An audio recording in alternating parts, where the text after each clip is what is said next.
Então é isso. Ficou aí na tela, vocês copiam daí. Eu sei o seguinte, o pessoal lançou, né, com a ideia de chegar a 5.000 assinaturas. No segundo dia já tinha 6.000. Então, gente, vamos, por favor, eu estou pedindo, não costumo pedir nada, tá certo? Estou pedindo, por favor, vão lá e assinem este negócio. Vamos fazer a coisa chegar aos 20.000. 20.000, 30.000, etc. Tem que calar a boca desses desgraçados que querem calar a boca dos outros. O Paulo Ricardo nunca fez nada para calar sua boca. Você fica falando besteira e ele não reclama. No máximo ele fala contra. Você fala uma coisa, ele fala outra. Como é o normal na democracia. Tá certo? Então vamos lá assinar esse negócio, gente. Né? Também falar em petição, tem a famosa petição dos militares. Né? Porque os militares fizeram, né, aquele manifesto, né, contra certas declarações de ministros da dona Dilma. E, embora a nossa lei, presta atenção, a lei dá aos militares da reserva o direito de opinar sobre o que quiserem. Né? O militar da reserva tem o mesmo direito dos civis. Apesar disso, a dona Dilma mandou puni-los. Então, não é uma questão de você concordar com a opinião deles, é concordar com o direito que eles têm de dar opinião, porra. Mesmo que você seja contra a opinião. Não tem aquele negócio do Voltaire, não concordo com uma só palavra do que dizeis, mas defenderei até a morte o vosso direito de dizer. Pratique a democracia, porra. Defenda o direito dos milicos de dizer o que quiserem. Né? Então, acontece o seguinte, eu sempre achei que esse negócio de petição e manifesto não adianta nada se não for acompanhado de uma atitude política, de uma demonstração de poder. Não são só palavras, você tem que reunir pessoas e tem que intimidar o adversário. Ele tem que mostrar que você tem apoio, que você tem respaldo, que você não está sozinho. Tá certo? Que não é uma questão de juntar 200 contra 1. Na hora que você pega 200 contra 1, chega lá, tem 300 para defender o cara. É isso que tem que ser, tá, né? Então, só que desta vez, o manifesto dos militares foi transformado numa ação política eficaz graças à prepotência da dona Dilma. Se ela tivesse ficado quietinha, ninguém ia nem ler o manifesto dos milicos. Ela mandou punir os caras, punição injusta, punição ilegal. O que aconteceu? Os outros milicos tudo correram para apoiar os signatários do primeiro manifesto, que tinha 90 e poucas assinaturas, agora está com... já está com mais de 1.500. Eu vou lá assinar também e estou pedindo para vocês, assinem. Não é questão de você achar que eles estão com a razão no que estão dizendo, é defender o direito que eles têm de dizer. Tá certo? E mais ainda, e hoje mesmo, mandei um artigo do Diário do Comércio que eu vou ler para vocês, porque eu acho que é uma coisa urgente. Ah, tá aqui o endereço da pá, aqui, pá. Manifesto dos Militares não é tão difícil quanto a petição do padre Paulo Ricardo, porque é só vocês irem no site www.averdadesufocada.com e tem o link, tá certo? Minha mulher fica dando palpite aqui no meu programa. Opa, mulher quer mandar em tudo, hein? Que coisa, esse negócio feminista. Né? Obrigado pela ajuda.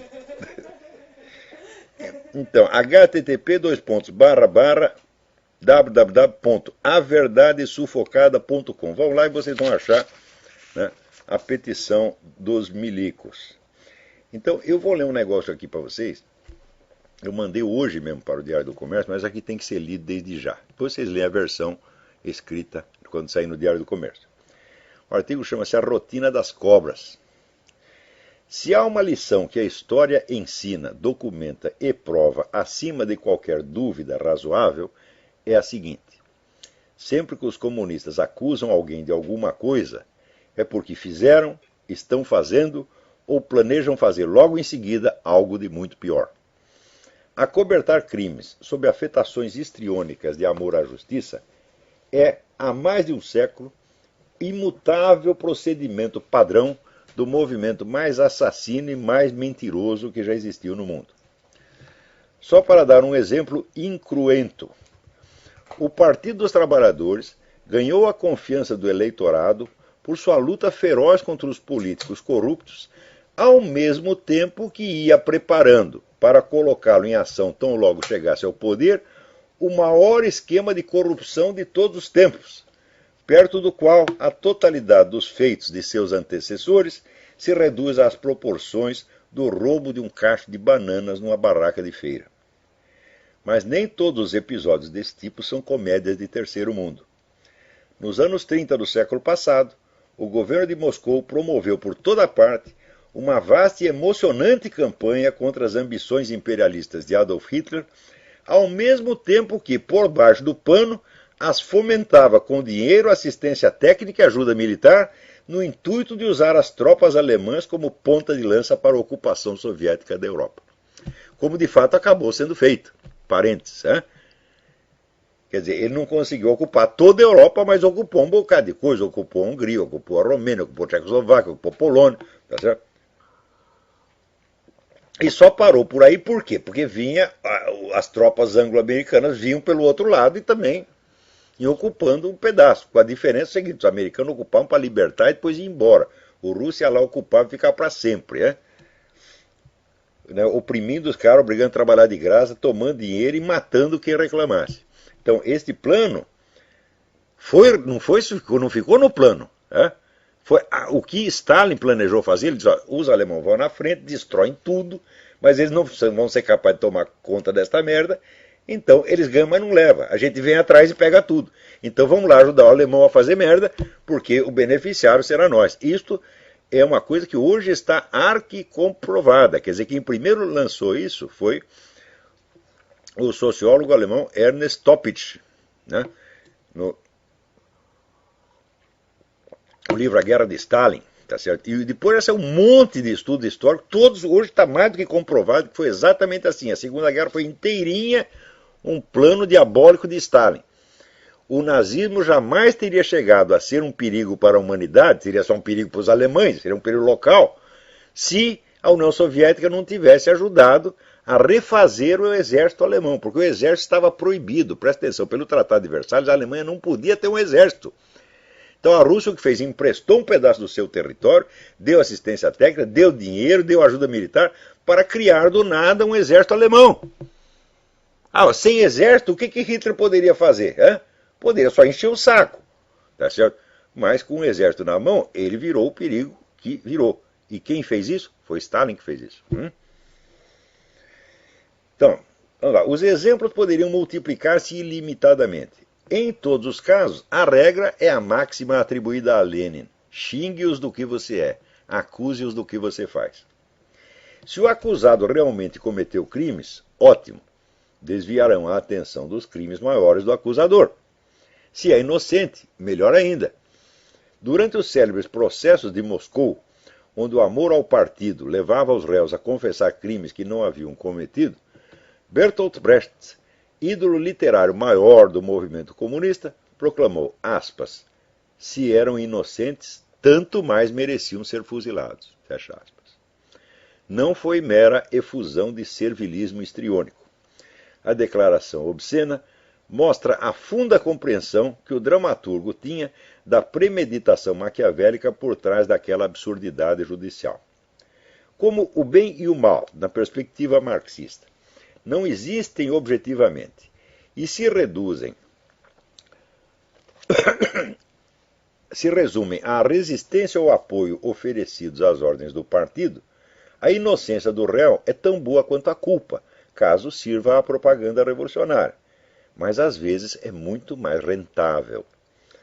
Condenar o culpado dá aos comunistas o ar de justiceiros, mas condenar o inocente é impor a vontade do partido como um decreto divino, revogando a moral vigente e colocando o povo de joelhos ante uma nova autoridade misteriosa e incompreensível. O efeito é devastador.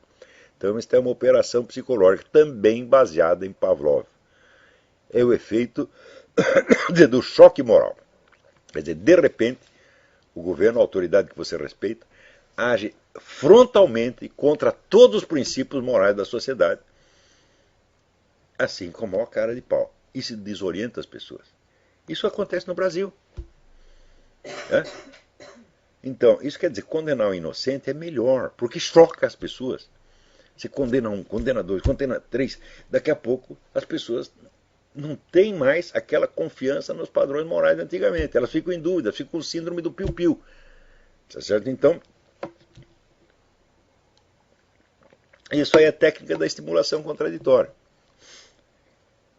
Isso não se aplica somente aos processos de Moscou.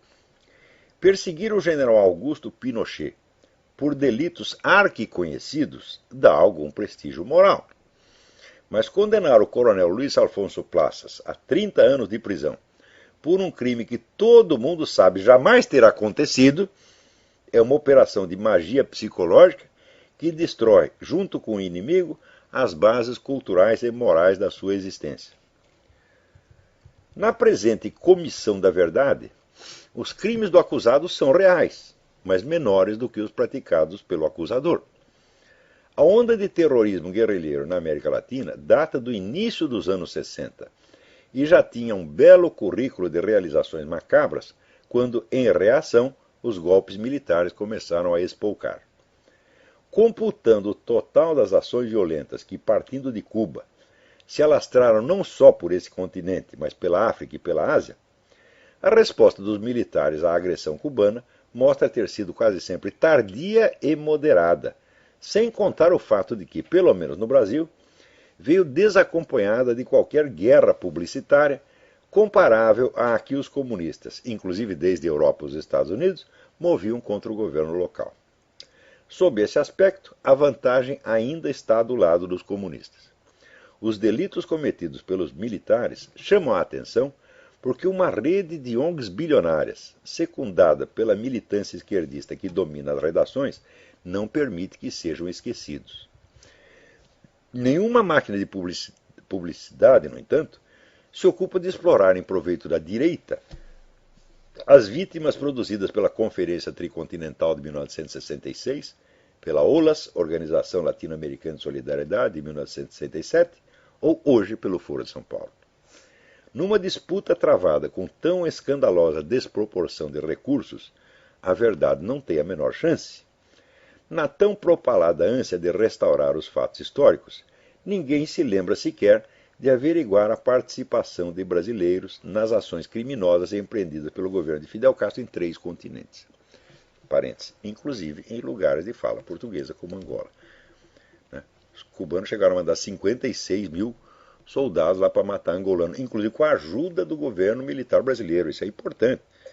Vai dizer, como é que não houve crime dos militares? Ajudar cubano a invadir Angola, a ir lá matar angolano, não é crime? Claro que é. Agora, disso ninguém acusa, porque esse crime é a favor deles. Então, se você falar, olha, pensar, quantas vítimas da repressão, entre as houve no Brasil? Que eu saiba, a morte total é algo entre 300 e 400, não passa disso. Né? Quantos vocês mataram em Angola? Muito mais do que isso, são milhares e milhares. no mínimo, conta mais modesta, são 10 mil pessoas. Com a ajuda de brasileiros, militantes que estavam lá, em altos postos do governo cubano, como seus exerceu. Então, fala crime dos militares, tem um crime dos militares, matar inocentes em Angola. Para chegar lá e mataram a população civil. Não foi coisa só de soldado atirando em soldado. Mataram muitos inocentes. Então isso quer dizer que em poucos meses o nosso governo militar cometeu em Angola muito mais crimes do que ele é acusado no território nacional. Só que ninguém reclama disso porque foi crime a favor da esquerda. Você vê que beleza?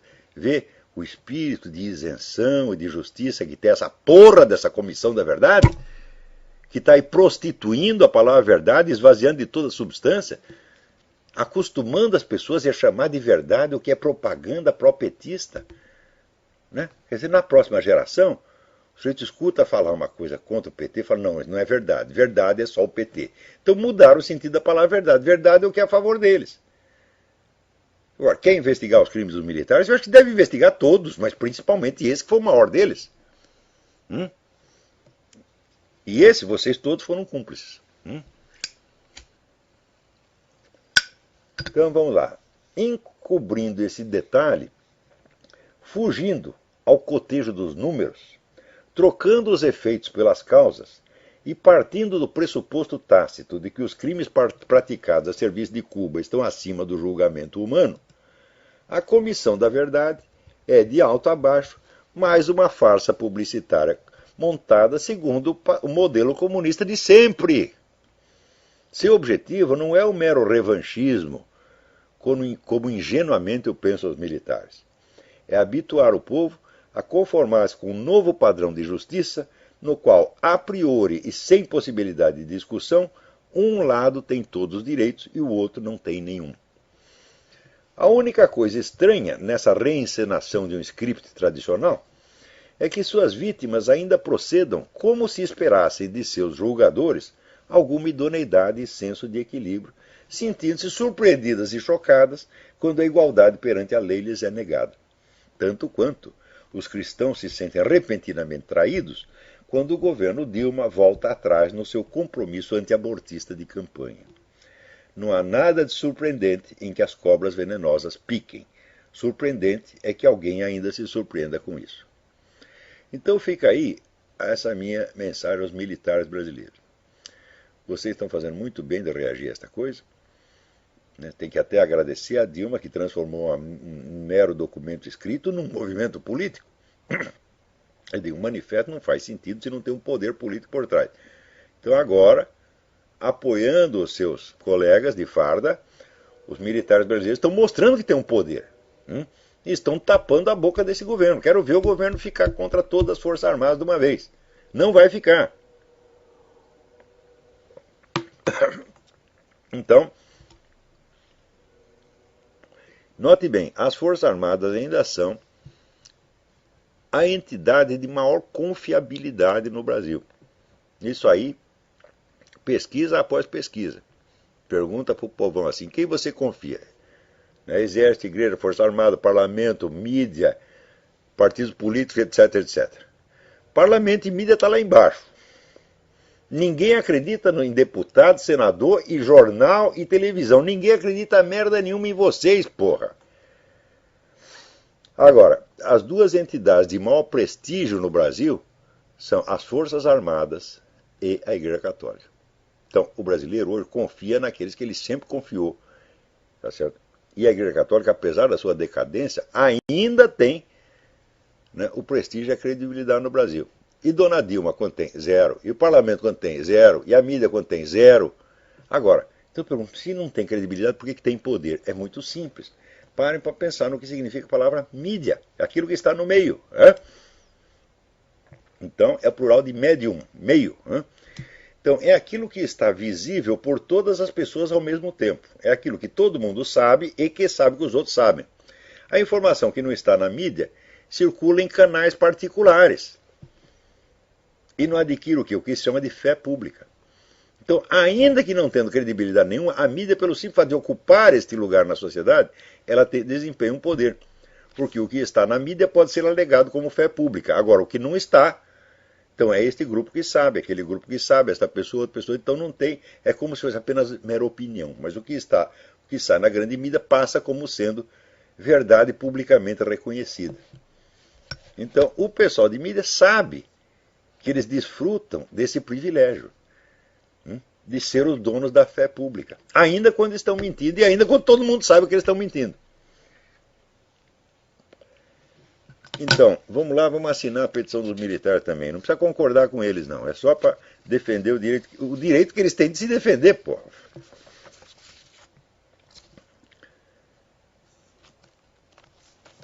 Então, está aqui o negócio do Journal of Medical Ethics. É impressionante isso aqui.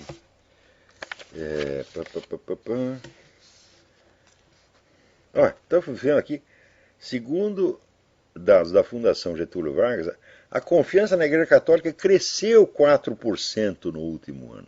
Né? Porque a Igreja Católica está um pouco menos comunista do que era antes. Graças à influência que começou já com João Paulo II e agora se tornou ainda mais patente com Bento XVI, a Igreja está gradativamente voltando à linha daquilo que havia abandonado, aquilo que havia traído no Concílio Vaticano II. Tá certo? Voltando timidamente, voltando muito devagar, mas está voltando. E com isso vai crescer a confiabilidade que a Igreja merece. Tá certo?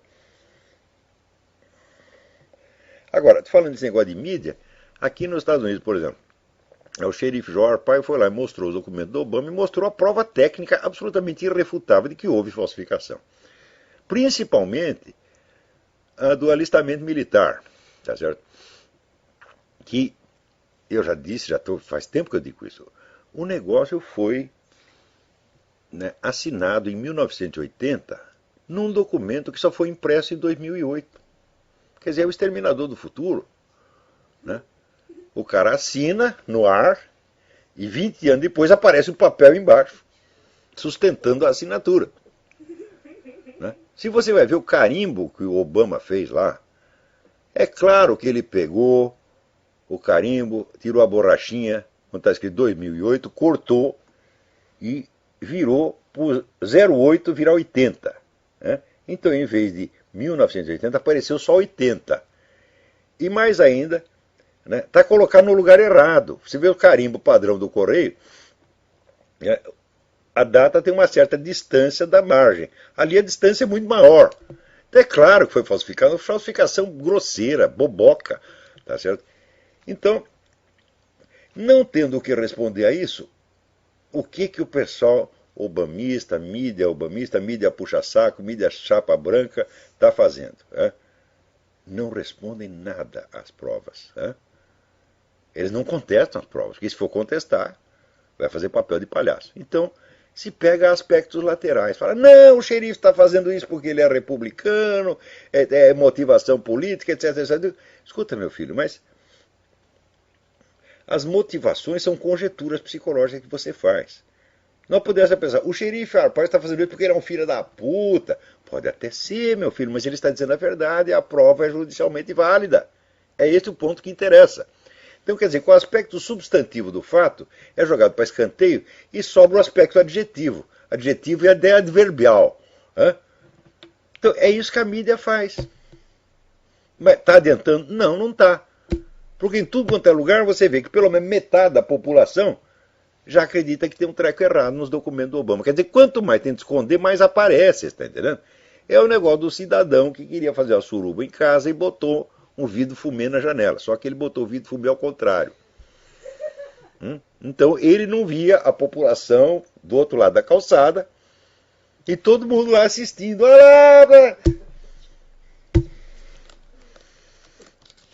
Agora, tem aqui, o pessoal está entusiasmado com a Rússia porque a cidade de São Petersburgo baniu a propaganda homossexual e pedófila. Então aparecem os cristãos conservadores dizendo, tá vendo agora os valores civilizacionais estão na Rússia. Eu digo, mas vocês são trouxa mesmo, hein? Primeiro, isso foi banido numa cidade, foi uma prefeitura que baniu, não foi o seu Putin. Segundo lugar, se o seu Putin quisesse realmente, Putin está fazendo a maior propaganda de que agora a Rússia recebe os exilados que sofrem perseguição religiosa no seu país. Não é bonito? Eu digo, seria ótimo então que ele parasse de perseguir os católicos como persegue lá na Rússia. Quer dizer, é como dizer, você está sofrendo perseguição lá? Besteira. Venha sofrer perseguição aqui. A nossa perseguição é melhor que a dos outros, porra. Porque nós não perseguimos só vocês, nós perseguimos vocês e também perseguimos os gays. Olha que maravilha. Nós pomos todo mundo na cadeia. Os padres, os rabinos, os gays, todo mundo. Só não pomos quem tem a carteirinha do partido, porra. Então, aqui, o Donald Trump está falando uma coisa que eu estou dizendo há 6 meses. Cuidado, porque o Obama, cuja situação eleitoral não é das mais invejáveis, é capaz de montar uma guerra para salvar a candidatura. Porque já é tradicional nos Estados Unidos. Em tempo de guerra, não se fala contra o presidente, não se vota contra o presidente, seja ele quem for. Pode ser Luiz Antônio Satanás da Silva. Tá certo? Nessa hora, o nosso presidente, nós todos juntamos para defender o país. Então, se o Obama fizer uma guerra, então, todo mundo vai cair nessa. Só que não cai. É a esquerda, né? A esquerda falava mal do Bush durante a guerra, falava mais mal dele durante a guerra do que em qualquer outra época, né? Então, como também no tempo do Vietnã. Tá certo? Veja, a esquerda elegeu o Lyndon Johnson, né? E durante a guerra jogava merda nele que não parava de jogar. O Lyndon Johnson era esquerdista pra caramba, era um homem a favor do governo centralizado, Estado previdenciário, tudo que a esquerda adora. Só que daí ele fez a guerra do Vietnã e a guerra era contra os comunistas que tinham invadido o Vietnã do Sul. Então isso não pode. Então, quer dizer, o Johnson nos traiu, ele passou para a direita, e imediatamente o Johnson, que era um ídolo, virou um monstro, né? Mas o pessoal conservador leva a sério os valores patrióticos. Então, seja o presidente quem for, eles não vão falar mal dele durante uma guerra. E o Obama está contando com isso. Então, Donald Trump tem toda a razão. Ele tem toda a razão porque, com 6 meses de atraso, descobriu um negócio que eu já estou falando aqui com 6 meses de antecedência. Como sempre, como sempre. Porque olha aqui, minha gente, eu estudo esse negócio de ciência política. Vocês leiam lá a minha apostila, questões de método, problemas de método nas ciências sociais, vocês vão ver que eu analiso essas coisas com critério científico. Não é palpite, não é profecia, não é sacação, não, eu estou fazendo um trabalho científico. E os meus artigos de jornal são amostras de análises, claro que amostras jornalísticas, populares, tá certo? De análises que são feitas com muita seriedade, tá certo? Então eu digo, eu sou o único cientista político do país, os outros não entendem merda nenhuma disso. Tudo que eles preveem não acontece, acontece o contrário. Não está aí até agora. Outro dia eu estou lendo lá, o cientista político, o historiador Luiz Felipe de Alencastro diz que não sei o quê. Luiz Felipe de Alencastro é o homem que disse que o Foro de São Paulo não existia, porra. Como é que vai levar a sério? Tá certo? Um incompetente, um incapaz desse. Ora, porra. Tem um historiador que não sabe que não pode julgar as coisas com base na opinião do terceiro e que tem que ir aos documentos de fonte primária. É lição número 1 do curso de história, porra. O cara não fez, ele só foi na aula número 2. Né? Agora aqui. Estou falando para vocês da guerra cultural para implantar um novo padrão civilizacional. Tá? Na primeira sessão do Conselho da Magistratura do Tribunal de Justiça do Rio Grande do Sul, realizada nesta terça-feira, foi acatado o pedido da Liga Brasileira de Lésbicas e outras entidades sociais sobre a retirada de crucifixos e símbolos religiosos nos espaços públicos dos prédios da Justiça Gaúcha. Então, é a proibição da religião. Quando você começa, você retira os símbolos, você proíbe a citação dos textos sagrados. Isso aí, meu filho, chama-se genocídio cultural. Você está privando as pessoas do seu meio de expressão cultural. Tá certo? Então, aquilo que você não pode dizer acaba sumindo da sua mente.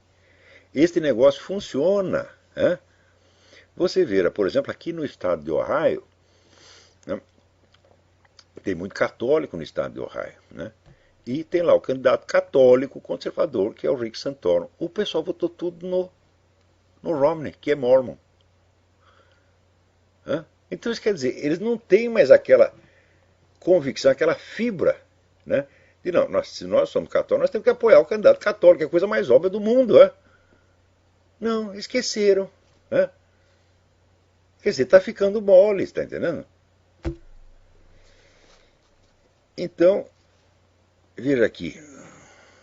Vamos dar o nome dos desgraçados. Participaram da sessão do Conselho da Magistratura o presidente do Tribunal de Justiça, desembargador Marcelo Bandeira Pereira, desembargador Günther Spode, o segundo vice-presidente, desembargador Cláudio Baldino Maciel, terceiro vice-presidente André Luiz Planella Vilarinho e a corregedora-geral da Justiça em exercício, Liz Helena Schifino Robles Ribeiro. Está aqui. Estes caras são agentes, conscientes ou inconscientes, da implantação do novo padrão civilizacional zoológico, onde uma preferência, veja, a preferência sexual transformada em política. E se eu tiver uma preferência sexual pela mulher do próximo, porra? Vamos fazer aqui a Liga Nacional dos Adúlteros. Pois não tem aqui o livro do Shelby, né, o romance do Shelby, conta a história de um cara obcecado que só queria comer mulher casada. Depois ele termina maluco, evidentemente. Mas começa com essa mania. Então, aqui, Liga Nacional dos Adultos. É uma preferência sexual que nós temos. Não é isso? Então, o outro também, que só quer comer, né, cabrita, galinha, porco espinho, hipopótamo. Por que não, porra? Se a preferência sexual é um negócio sacrossanto que está acima dos valores da religião, então podemos fazer também a Liga Nacional dos Punheteiros. Os direitos dos punheteiros. Porque você, por exemplo, chamar um punheteiro de punheteiro pode ser grave. É uma ofensa terrível. Você sabe que tem um episódio trágico na história do Brasil, com o Olavo Bilac, meu xará, tá certo? Chamou Raul Pompeia de punheteiro. Raul Pompeia ficou ofendido, desafiou o Olavo Bilac para um duelo, que naquele tempo tinha duelo, perdeu o duelo, chegou em casa e estourou os miolos. Então vê que chamar um punheteiro de punheteiro pode ser gravíssimo, pode induzi-lo ao suicídio. Então fica proibido, vocês têm que inventar um termo, né, de autoajuda, alguma coisa assim, tá certo? Um termo que não seja pejorativo para designar os punheteiros. Tá certo? E os caras que comem cabrita, você já é um cara praticando a bestialidade, mas que coisa mais, né, mais brutal e insensível. Dizer que isso é bestialidade, não é isso? Seria assim, o amor interespecífico, né, entre as espécies. Eu, por exemplo, tinha uma gata que tinha um caso amoroso com a cachorra. Lesbianismo interespecífico. Eu tenho fotografia das duas namorando. A cachorra ia montar na gata e a gata gostava. São mistérios da natureza. Tá certo? Então, olha aqui, o nosso tempo já está acabando. Né? E olha, o negócio aqui está brabo, viu? Pô, só que não dá, tem que ter um monte de notícia. Olha o tamanho, coleção de merda que é para comentar essa semana. Comentei 1/5 disso aí. Não deu tempo de falar mais nada. Então, por favor, assinem a petição a favor do padre Paulo Ricardo. Assinem a petição a favor dos direitos militares da reserva, dizerem o que quiserem. Tá certo? E até a semana que vem. Muito obrigado.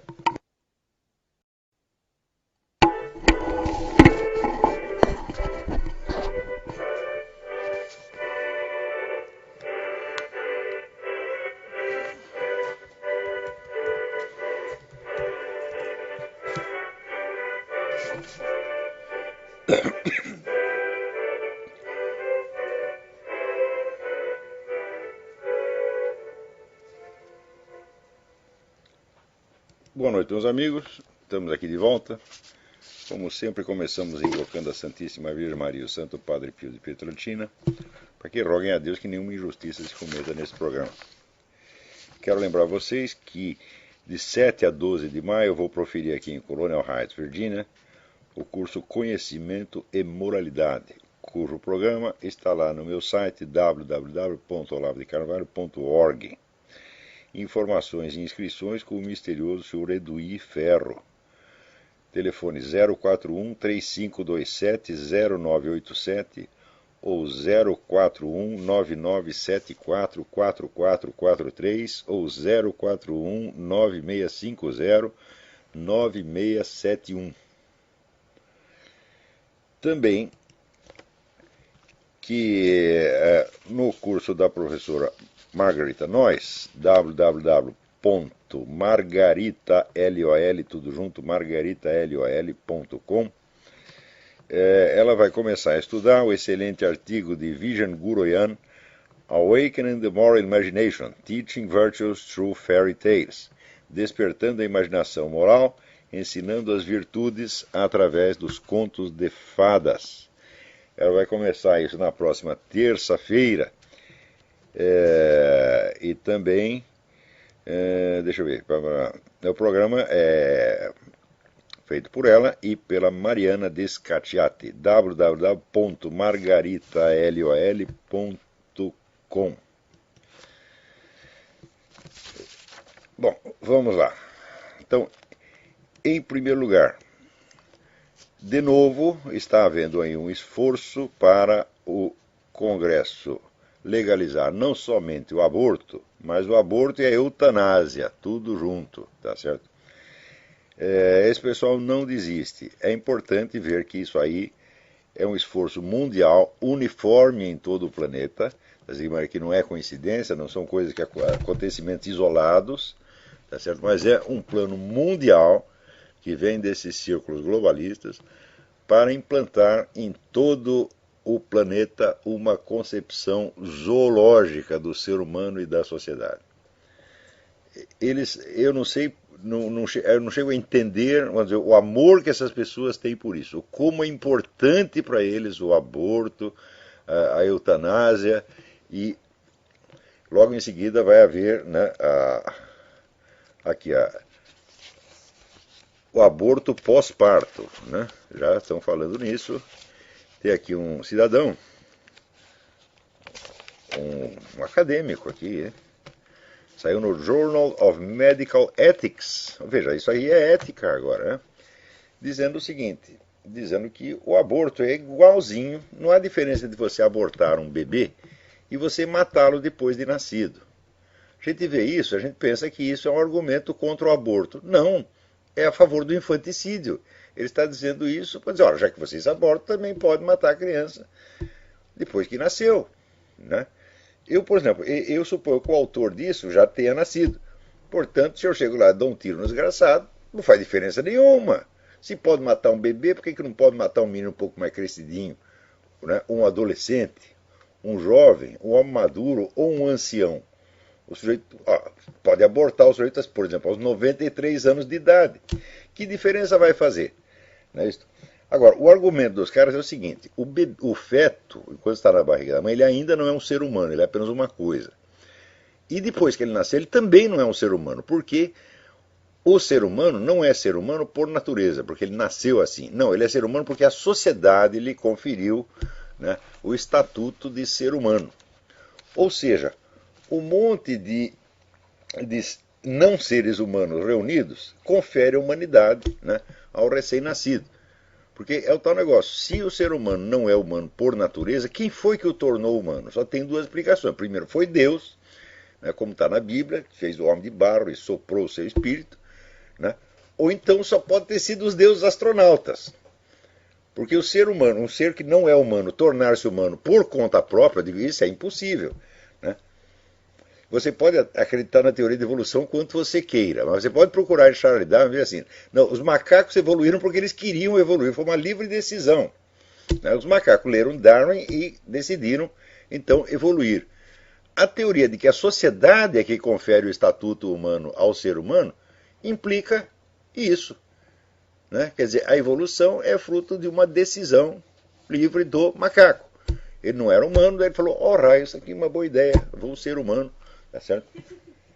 E então ele vira um ser humano e depois ele confere o estatuto honorário de ser humano ao bebê, ao macaquinho recém-nascido, né? Agora, isso sai numa revista de ética médica. Puta vida! Agora, isso aí vem daquela mente brilhante que é o professor Peter Singer, né? Aquele que acha que as galinhas têm direitos humanos.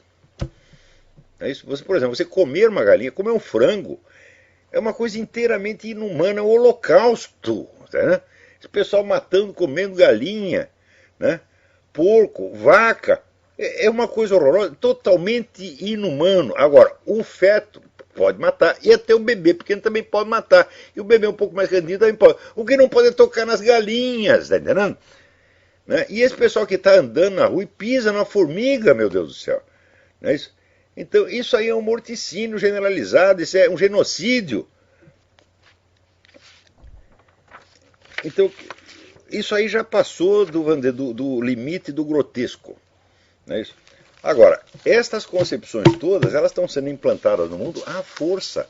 E tem muito dinheiro por trás disso. E tem governos inteiros empenhados nisso. Então, isso não é para brincar. Não são coisas que estão acontecendo.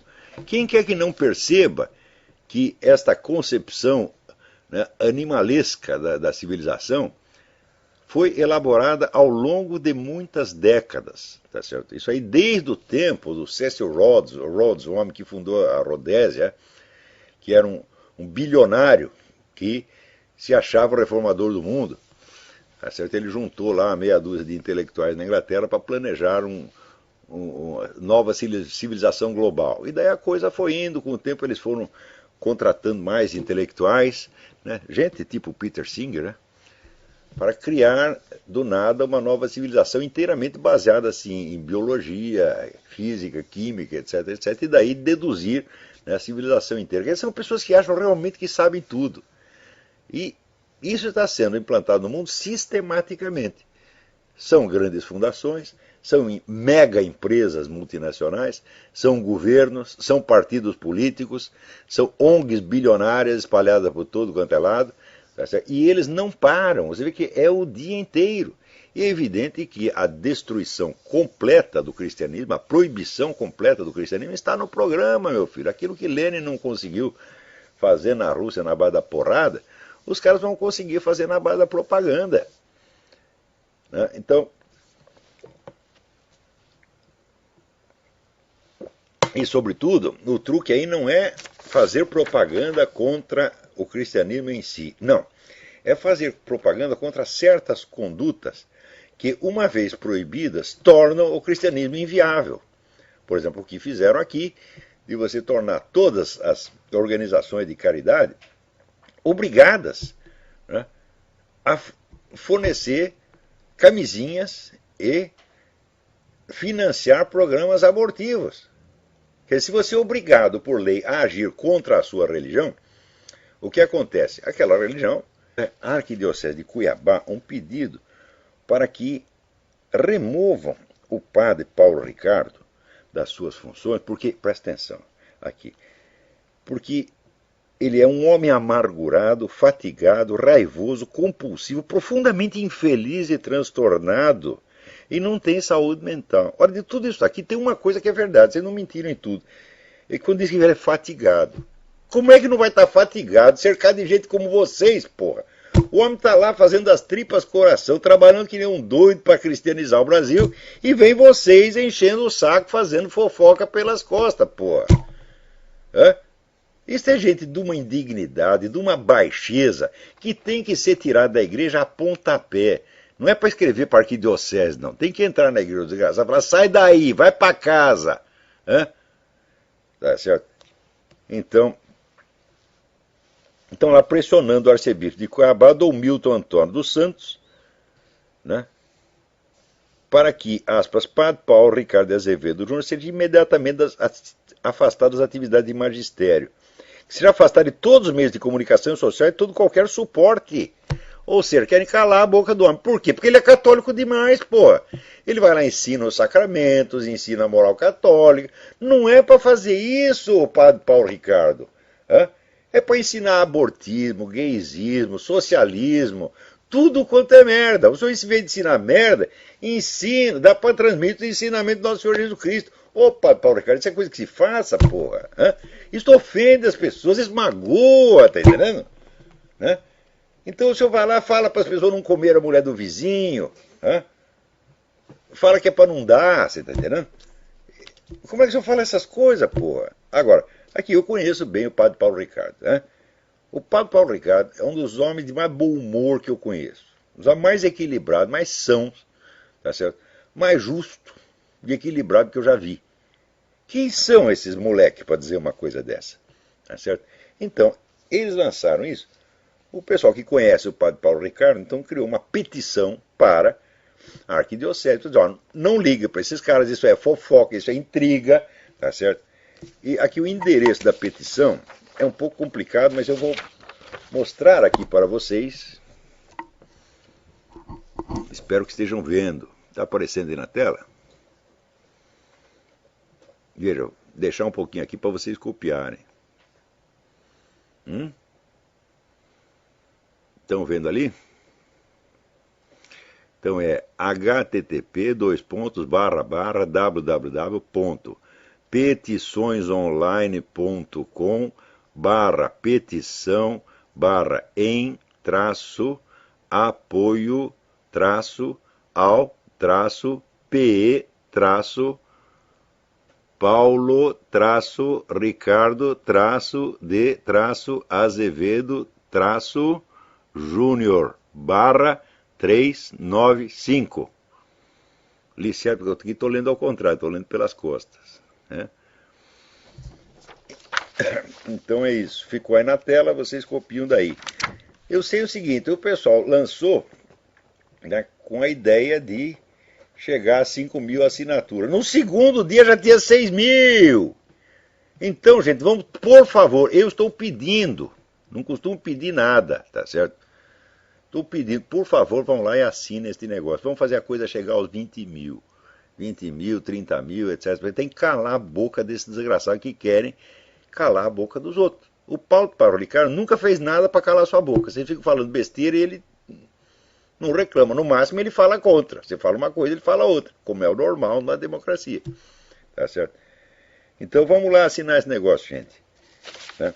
Também falar em petição, tem a famosa petição dos militares. Né? Porque os militares fizeram, né, aquele manifesto, né, contra certas declarações de ministros da dona Dilma. E, embora a nossa lei, presta atenção, a lei dá aos militares da reserva o direito de opinar sobre o que quiserem. Né? O militar da reserva tem o mesmo direito dos civis. Apesar disso, a dona Dilma mandou puni-los. Então, não é uma questão de você concordar com a opinião deles. É concordar com o direito que eles têm de dar opinião, porra. Mesmo que você seja contra a opinião. Não tem aquele negócio do Voltaire, não concordo com uma só palavra do que dizeis, mas defenderei até a morte o vosso direito de dizer. Pratique a democracia, porra. Defenda o direito dos milicos de dizer o que quiserem. Né? Então, acontece o seguinte, eu sempre achei que esse negócio de petição e manifesto não adianta nada se não for acompanhado de uma atitude política, de uma demonstração de poder. Não são só palavras, você tem que reunir pessoas e tem que intimidar o adversário. Ele tem que mostrar que você tem apoio, que você tem respaldo, que você não está sozinho. Tá certo? Que não é uma questão de juntar 200 contra 1. Na hora que você pega 200 contra 1, chega lá, tem 300 para defender o cara. É isso que tem que ser, tá, né? Então, só que desta vez, o manifesto dos militares foi transformado numa ação política eficaz graças à prepotência da dona Dilma. Se ela tiver ficado quietinha, ninguém ia nem ler o manifesto dos milicos. Ela mandou punir os caras, punição injusta, punição ilegal. O que aconteceu? Os outros milicos tudo correram para apoiar os signatários do primeiro manifesto, que tinha 90 e poucas assinaturas, agora está com... já está com mais de 1.500. Eu vou lá assinar também e estou pedindo para vocês, assinem. Não é questão de você achar que eles estão com a razão no que estão dizendo, é defender o direito que eles têm de dizer. Tá certo? E mais ainda, e hoje mesmo, mandei um artigo do Diário do Comércio que eu vou ler para vocês, porque eu acho que é uma coisa urgente.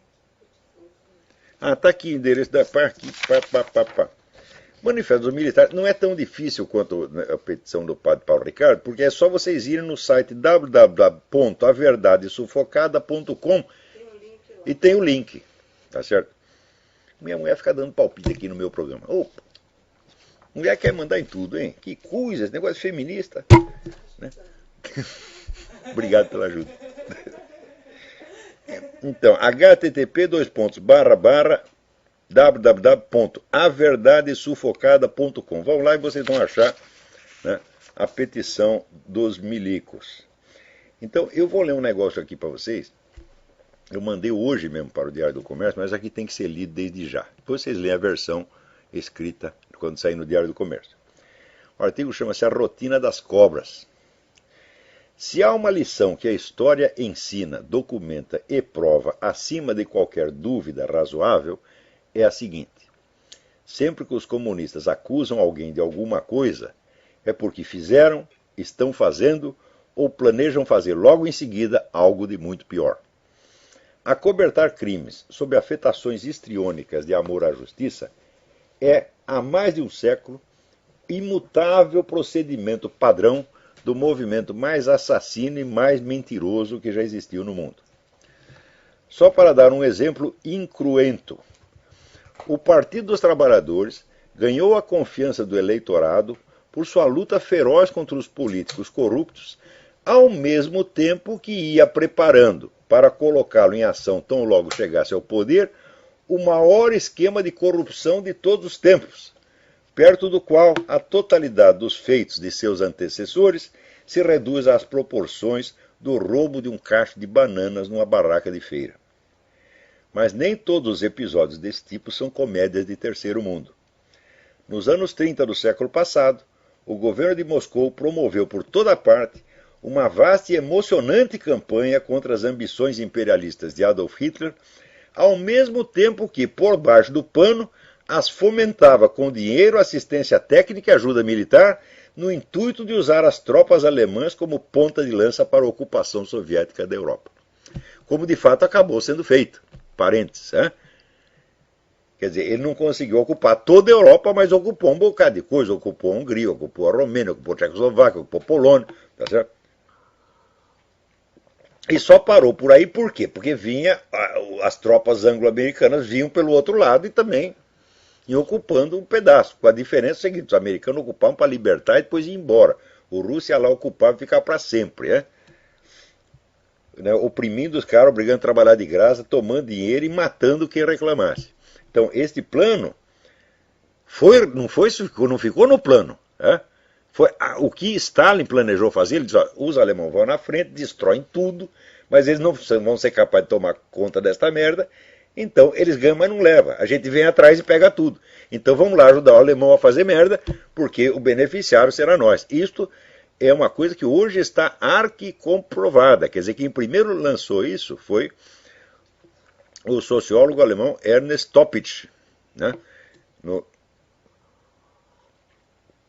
livro A Guerra de Stalin. Tá certo? E depois esse é um monte de estudo histórico, todos hoje está mais do que comprovado que foi exatamente assim. A Segunda Guerra foi inteirinha um plano diabólico de Stalin. O nazismo jamais teria chegado a ser um perigo para a humanidade, seria só um perigo para os alemães, seria um perigo local, se a União Soviética não tivesse ajudado a refazer o exército alemão, porque o exército estava proibido. Presta atenção, pelo Tratado de Versalhes, a Alemanha não podia ter um exército. Então a Rússia o que fez? Emprestou um pedaço do seu território, deu assistência técnica, deu dinheiro, deu ajuda militar para criar do nada um exército alemão. Sem exército, o que Hitler poderia fazer? Poderia só encher o saco, tá certo?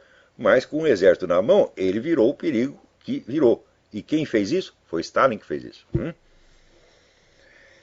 Então, vamos lá. Os exemplos poderiam multiplicar-se ilimitadamente. Em todos os casos, a regra é a máxima atribuída a Lenin: xingue-os do que você é, acuse-os do que você faz. Se o acusado realmente cometeu crimes, ótimo, desviarão a atenção dos crimes maiores do acusador. Se é inocente, melhor ainda. Durante os célebres processos de Moscou, onde o amor ao partido levava os réus a confessar crimes que não haviam cometido, Bertolt Brecht, ídolo literário maior do movimento comunista, proclamou, aspas, se eram inocentes, tanto mais mereciam ser fuzilados. Fecha aspas. Não foi mera efusão de servilismo histriônico. A declaração obscena mostra a funda compreensão que o dramaturgo tinha da premeditação maquiavélica por trás daquela absurdidade judicial. Como o bem e o mal, na perspectiva marxista, não existem objetivamente e se reduzem se resumem à resistência ou apoio oferecidos às ordens do partido, a inocência do réu é tão boa quanto a culpa, caso sirva à propaganda revolucionária. Mas às vezes é muito mais rentável. Condenar o culpado dá aos comunistas o ar de justiceiros. Mas condenar o inocente é impor a vontade do partido como um decreto divino, revogando a moral vigente e colocando o povo de joelhos ante uma nova autoridade misteriosa e incompreensível. O efeito é devastador. Então, esta é uma operação psicológica também baseada em Pavlov. É o efeito do choque moral. Quer dizer, de repente, o governo, a autoridade que você respeita, age frontalmente contra todos os princípios morais da sociedade, assim como a cara de pau. Isso desorienta as pessoas. Isso acontece no Brasil. Então, isso quer dizer, condenar o inocente é melhor, porque choca as pessoas. Você condena um, condena dois, condena três, daqui a pouco as pessoas não têm mais aquela confiança nos padrões morais de antigamente. Elas ficam em dúvida, ficam com o síndrome do piu-piu. Tá certo? Então, isso aí é técnica da estimulação contraditória. Isso não se aplica somente aos processos de Moscou. Perseguir o general Augusto Pinochet por delitos arquiconhecidos dá algum prestígio moral. Mas condenar o coronel Luiz Alfonso Plassas a 30 anos de prisão por um crime que todo mundo sabe jamais ter acontecido é uma operação de magia psicológica que destrói, junto com o inimigo, as bases culturais e morais da sua existência. Na presente Comissão da Verdade, os crimes do acusado são reais, mas menores do que os praticados pelo acusador. A onda de terrorismo guerrilheiro na América Latina data do início dos anos 60 e já tinha um belo currículo de realizações macabras quando, em reação, os golpes militares começaram a espolcar. Computando o total das ações violentas que, partindo de Cuba, se alastraram não só por esse continente, mas pela África e pela Ásia, a resposta dos militares à agressão cubana mostra ter sido quase sempre tardia e moderada, sem contar o fato de que, pelo menos no Brasil, veio desacompanhada de qualquer guerra publicitária comparável à que os comunistas, inclusive desde a Europa e os Estados Unidos, moviam contra o governo local. Sob esse aspecto, a vantagem ainda está do lado dos comunistas. Os delitos cometidos pelos militares chamam a atenção porque uma rede de ONGs bilionárias, secundada pela militância esquerdista que domina as redações, não permite que sejam esquecidos.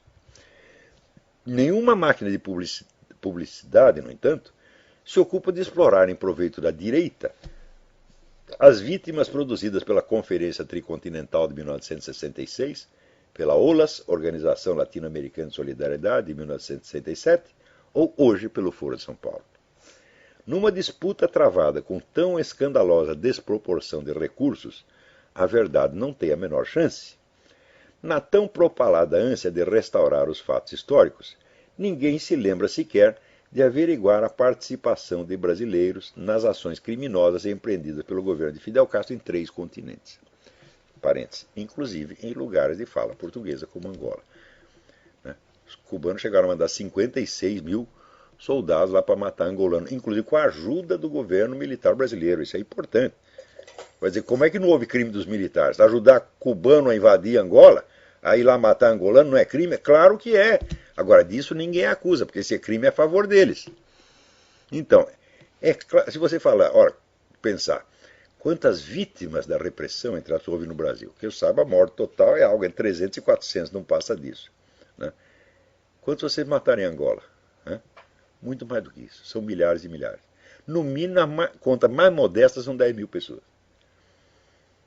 Com a ajuda de brasileiros, militantes que estavam lá, em altos postos do governo cubano, como o seu Zé Dirceu. Então, fala crime dos militares, tem um crime dos militares, matar inocentes em Angola. Porque chegaram lá e mataram a população civil. Não foi coisa só de soldado atirando em soldado. Mataram muitos inocentes. Então isso quer dizer que em poucos meses nosso governo militar cometeu em Angola muito mais crimes do que ele é acusado no território nacional. Só que ninguém reclama disso porque foi crime a favor da esquerda. Você vê que beleza? Vê o espírito de isenção e de justiça que tem essa porra dessa comissão da verdade, que está aí prostituindo a palavra verdade, esvaziando de toda substância, acostumando as pessoas a chamar de verdade o que é propaganda pró-petista. Né? Quer dizer, na próxima geração, o sujeito escuta falar uma coisa contra o PT e fala, não, não é verdade. Verdade é só o PT. Então mudaram o sentido da palavra verdade. Verdade é o que é a favor deles. Agora, quer investigar os crimes dos militares? Eu acho que deve investigar todos, mas principalmente esse que foi o maior deles. E esse, vocês todos foram cúmplices. Então vamos lá. Encobrindo esse detalhe, fugindo ao cotejo dos números, trocando os efeitos pelas causas e partindo do pressuposto tácito de que os crimes praticados a serviço de Cuba estão acima do julgamento humano, a Comissão da Verdade é, de alto a baixo, mais uma farsa publicitária montada segundo o modelo comunista de sempre. Seu objetivo não é o mero revanchismo, como ingenuamente eu penso aos militares. É habituar o povo a conformar-se com um novo padrão de justiça, no qual, a priori e sem possibilidade de discussão, um lado tem todos os direitos e o outro não tem nenhum. A única coisa estranha nessa reencenação de um script tradicional é que suas vítimas ainda procedam como se esperassem de seus julgadores alguma idoneidade e senso de equilíbrio, sentindo-se surpreendidas e chocadas quando a igualdade perante a lei lhes é negada. Tanto quanto os cristãos se sentem repentinamente traídos quando o governo Dilma volta atrás no seu compromisso antiabortista de campanha. Não há nada de surpreendente em que as cobras venenosas piquem. Surpreendente é que alguém ainda se surpreenda com isso. Então fica aí essa minha mensagem aos militares brasileiros. Vocês estão fazendo muito bem de reagir a esta coisa. Tem que até agradecer a Dilma, que transformou um mero documento escrito num movimento político. Um manifesto não faz sentido se não tem um poder político por trás. Então agora, apoiando os seus colegas de farda, os militares brasileiros estão mostrando que tem um poder. E estão tapando a boca desse governo. Quero ver o governo ficar contra todas as Forças Armadas de uma vez. Não vai ficar. Então, note bem, as Forças Armadas ainda são a entidade de maior confiabilidade no Brasil. Isso aí, pesquisa após pesquisa. Pergunta para o povão assim, quem você confia? Exército, igreja, Força Armada, parlamento, mídia, partidos políticos, etc, etc. Parlamento e mídia está lá embaixo. Ninguém acredita em deputado, senador e jornal e televisão. Ninguém acredita merda nenhuma em vocês, porra. Agora, as duas entidades de maior prestígio no Brasil são as Forças Armadas e a Igreja Católica. Então, o brasileiro hoje confia naqueles que ele sempre confiou. Tá certo? E a Igreja Católica, apesar da sua decadência, ainda tem, né, o prestígio e a credibilidade no Brasil. E Dona Dilma, quando tem? Zero. E o parlamento, quando tem? Zero. E a mídia, quando tem? Zero. Agora, então eu pergunto, se não tem credibilidade, por que tem poder? É muito simples. Parem para pensar no que significa a palavra mídia. Aquilo que está no meio.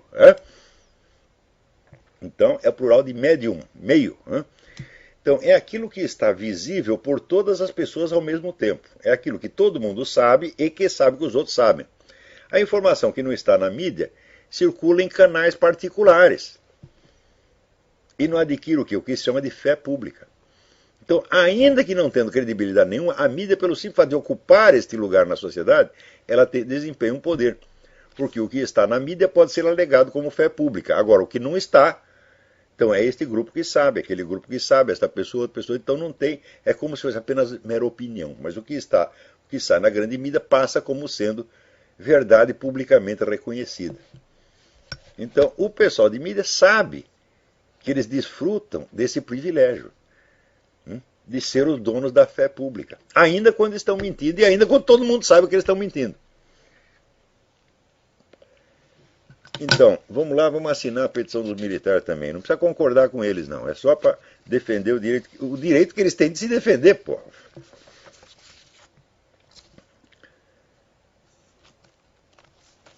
Então, está aqui o negócio do Journal of Medical Ethics. É impressionante isso aqui.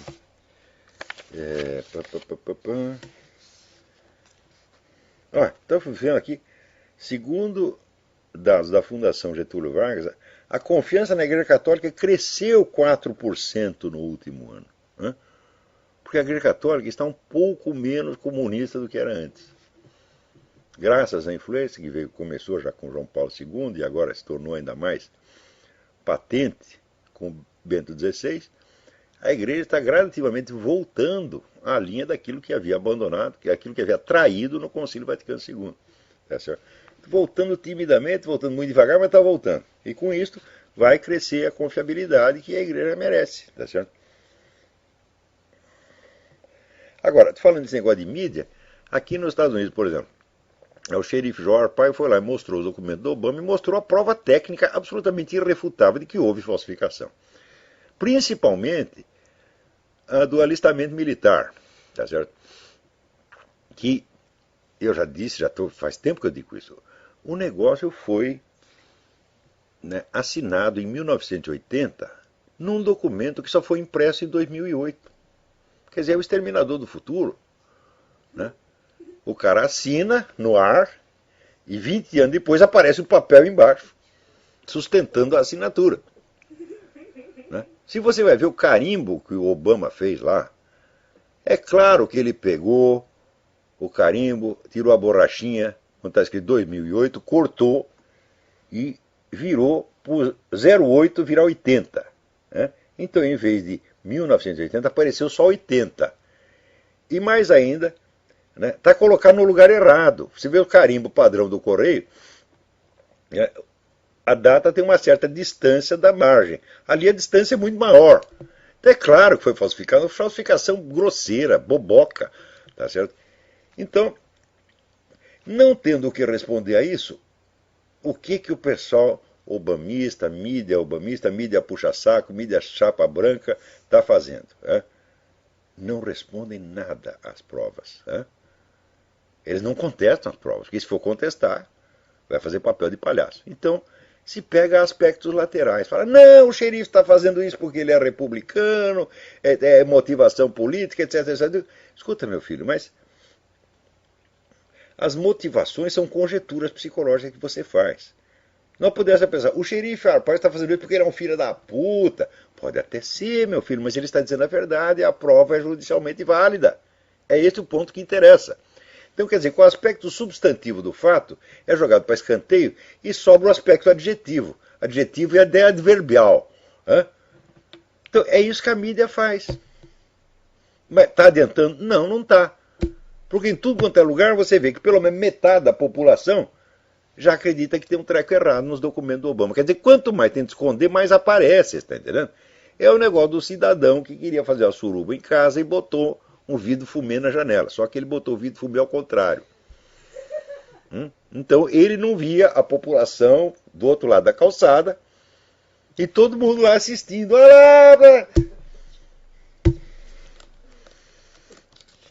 Agora, tem aqui, o pessoal está entusiasmado com a Rússia porque a cidade de São Petersburgo baniu a propaganda homossexual e pedófila. Então aparecem os cristãos conservadores dizendo, tá vendo agora os valores civilizacionais estão na Rússia. Eu digo, mas vocês são trouxa mesmo, hein? Primeiro, isso foi banido numa cidade, foi uma prefeitura que baniu, não foi o seu Putin. Segundo lugar, se o seu Putin quisesse realmente, Putin está fazendo a maior propaganda de que agora a Rússia recebe os exilados que sofrem perseguição religiosa no seu país. Não é bonito? Eu digo, seria ótimo então que ele parasse de perseguir os católicos como persegue lá na Rússia. Quer dizer, é como dizer, você está sofrendo perseguição lá? Besteira. Venha sofrer perseguição aqui. A nossa perseguição é melhor que a dos outros, porra. Porque nós não perseguimos só vocês, nós perseguimos você e também perseguimos os gays. Olha que maravilha. Nós pomos todo mundo na cadeia. Os padres, os rabinos, os gays, todo mundo. Só não pomos quem tem a carteirinha do partido, porra. Então, aqui, o Donald Trump está falando uma coisa que eu estou dizendo há 6 meses. cuidado, porque o Obama, cuja situação eleitoral não é das mais invejáveis, é capaz de montar uma guerra para salvar a candidatura, porque já é tradicional nos Estados Unidos. Em tempo de guerra, não se fala contra o presidente, não se vota contra o presidente, seja ele quem for. Pode ser Luiz Antônio Satanás da Silva, tá certo? Nessa hora, o nosso presidente, nós todos juntamos para defender o país. Então, se o Obama fizer uma guerra, então, todo mundo vai cair nessa. Por mais que você seja apegado a ela, ela vai perder vitalidade na sua mente. Você vai se esquecer daquilo. Você vai criar uma situação, vamos dizer, de conduta contraditória, de estimulação contraditória. Quer dizer, por um lado você tem a sua fé religiosa, né? A igreja mandando você fazer uma coisa, o governo mandando fazer outra. Então, com esse conflito de autoridade, vai criar em você aquele negócio que chama estimulação paradoxal. Quer dizer, submetido à estimulação paradoxal, o cérebro cede à pressão e qual é o resultado? O resultado é a credulidade mais abissal que você possa imaginar. Quer dizer, o sujeito começa a acreditar em tudo, fica um bocó de mola, um bobão, e daí tudo que a autoridade disser, você sim senhor, sim senhor, sim senhor. Quer dizer, é a redução da humanidade, a redução sistemática, consciente e deliberada da humanidade a um estado de estupidez subcanina. Hein? Galinácea, na verdade. Subgalinácea, porque as galinhas pelo menos têm direitos humanos, e você não vai ter nenhum. Quer dizer, isso não é para brincar. Agora, no meio disso, é isso. O pessoal da direita, os ditos conservadores, liberais, etc., ficam com os debates mais estapafúrdios do mundo, discutindo assim, né, temos que inventar uma constituição nova para o Brasil, né, qual seria a sociedade melhor, né, quer dizer, é uma coisa, é uma punhetologia política que é um negócio alucinante. Quando, na verdade, só tem que discutir uma coisa: como é que nós vamos tirar esses filhos das putas de cima de nós? Como é que nós vamos quebrar o poder deles? Não é como é que nós vamos conviver direitinho com eles. Não é como é que nós vamos ganhar a próxima eleição. Não. Eu estou dizendo, este movimento todo, ele resulta da implantação mundial da mentalidade revolucionária. Eu vou repetir o que é a mentalidade revolucionária. Revolução significa você ter um projeto de futuro para toda a sociedade a ser implantado mediante a concentração de poder. Então, veja, esta definição se aplica a todas as revoluções que já aconteceram, com exceção da Revolução Americana, que não foi uma revolução nesse sentido, foi apenas uma guerra de independência. Mas isso se aplica à Revolução Francesa, à Revolução Chinesa, à Revolução Espanhola, à Revolução Cubana, foi sempre isso. E nesse sentido, se você entendeu este conceito, que está explicado num monte de artigo que eu publiquei, e mais na transcrição de aula que está lá no Seminário de Filosofia e também no Inter-American Institute, se você entendeu esse conceito, você perceberá claramente que esses projetos globalistas são o maior projeto revolucionário da história humana. Porque é para implantar exatamente isso, quer dizer, uma nova organização da sociedade a ser implantada no futuro, está criando um projeto de futuro a ser implantado através da concentração de poder que já está sendo implantado e exercido. Então, esses banqueiros, esses tecnocratas, essa gente toda, eles são os maiores revolucionários da história humana. Robespierre, perto deles, era um cara modesto, tá certo? Lenin era apenas um aprendiz. Você lê lá no livro do Carroll Quigley, Tragedy and Hope, que é um sujeito favorável a esse projeto, ele não fala contra o projeto, né? Mas, quando você vai ver, fala, os caras querem, no mínimo, mandarem tudo, planejar tudo, tá certo? E criar uma sociedade no qual tudo esteja regulamentado até a conduta pessoal. Vocês veem, esta mesma turma promoveu na França a promulgação de uma lei que pune você por declarações feitas em privado. Por exemplo, você faz uma declaração anti-gay, né? Você diz assim, olha, o homossexualismo é pecado, você sussurra isso no ouvido da sua mulher, né? E alguém ali, um parente que não gosta de você, ouve. Vai lá e conta para o governo, você vai para a cadeia. Ou seja, a ideia do Big Brother já está aí, gente. Não é ficção mais, a coisa já está acontecendo.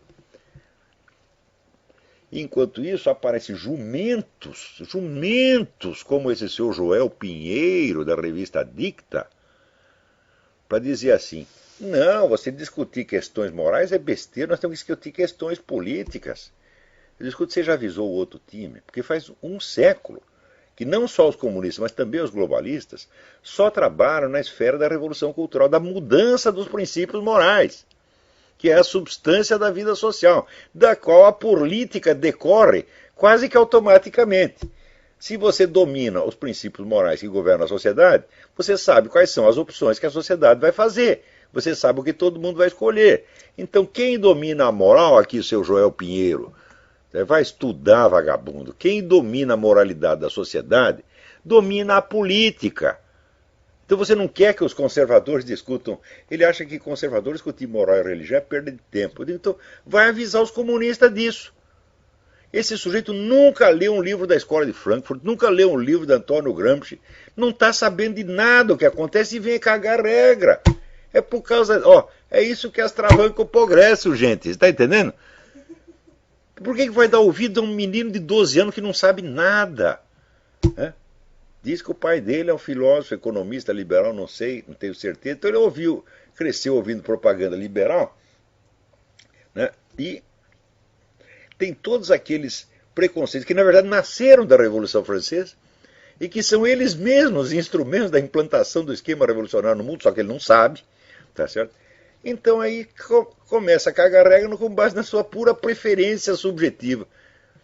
E as pessoas perguntam o que eu acho disso. Eu falo, isso não pode, eu não acho nada, eu não tenho nenhuma opinião a respeito das opiniões do seu João Pinheiro. Não são opiniões, elas só podem ser analisadas como sintomas, vamos dizer, do fracasso educacional do seu Pinheiro. Que não é culpa dele, por quê? Porque é um fenômeno nacional. É todo mundo assim hoje. Agora, veja aqui, este negócio da legalização do aborto e eutanásia, eu vou fazer um apelo a vocês. Né? Vocês procuram na internet, põe o seguinte título: Congresso prepara a legalização do aborto e eutanásia. Cliquem isso lá no Google e vocês vão achar uma explicação bastante meticulosa sobre isso. E está também no Mídia Sem Máscara, tá certo? Então, o apelo é o seguinte: telefonem para os senadores brasileiros. Pode telefonar mesmo. Então, o senador está lá para ouvir a opinião do eleitor. Se ele não quer, mesmo que você não tenha votado no desgraçado, né? Fala, eu sou seu eleitor, pelo menos em pensamento. Tá certo? Então, queria pedir para o senhor não aprovar esta merda, porque isso aí é um crime. Né? Isso aí é projeto globalista, tá certo? De reduzir a humanidade a um estado subgalináceo, e o senhor não pode se compactuar com uma coisa dessa, tá certo?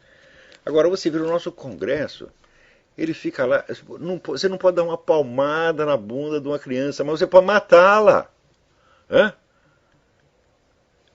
Mas que coisa! Né? E daqui a pouco vai passar aí a lei do suicídio assistido. Eu sou inteiramente a favor, porque eu daria assistência técnica para o suicídio de todas vossas excelências. O Congresso Nacional inteiro quer suicídio assistido? Fala comigo, é de graça. Eu assisto o seu suicídio e sugiro meios tão rápidos e indolores que você não vai nem saber, você tá entendendo? Você não vai nem saber que morreu, meu filho. Então, eutanásia também. Eutanásia é um homicídio por caridade. Né? Me contrata, eu vou lá e faço eutanásia neles todos, pô. De graça. Né? Você matar o sujeito um por um, nada do peido. A gente amarra o sujeito e fica até envenenar o desgraçado dele morrer. Né? Agora, olha aqui. Veja que coisa, né?